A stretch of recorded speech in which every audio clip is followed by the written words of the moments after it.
So Dr. Natalie Davis, what's the typical story of an owner coming in with a dog or a cat that has an ear infection? I can tell you from firsthand experience with my own pet, actually, what that looks like. I happen to have a very fluffy breed of dog who has pretty hairy ears. He is actually a poodle and a Pyrenees mix. So he's a doodle of sorts, and his name is Yoshi. And for a while, I thought I smelled like a little bit of a yeasty, kind of Frito-like smell coming from him, but I wasn't quite sure where it was. Until one day I was scritching his little ears and he let out like a little bit of a yelp, and I was like, oh my gosh, and flip his ear over, and lo and behold, it was red, there was debris in there, and that is where I tracked the smell to, so straight from the source.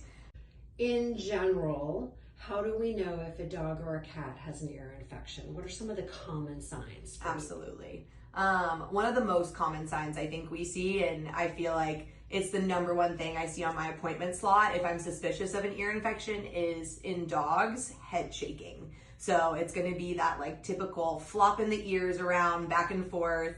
If you have a big eared dog, you're going to notice it. But shaking the head, itching at the ears, you'll see cats especially will kind of dig their little feet into the ears, and you might hear them like, ooh, like they know it feels really good.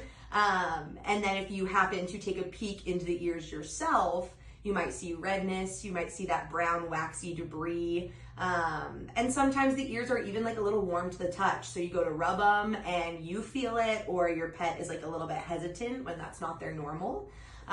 Those are some of the big things that we see.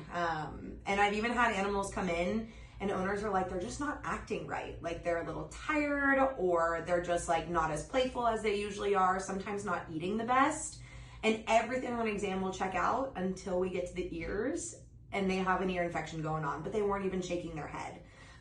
So we have kind of like the broad or the, big signs that we always see, but it can present in a lot of different ways too.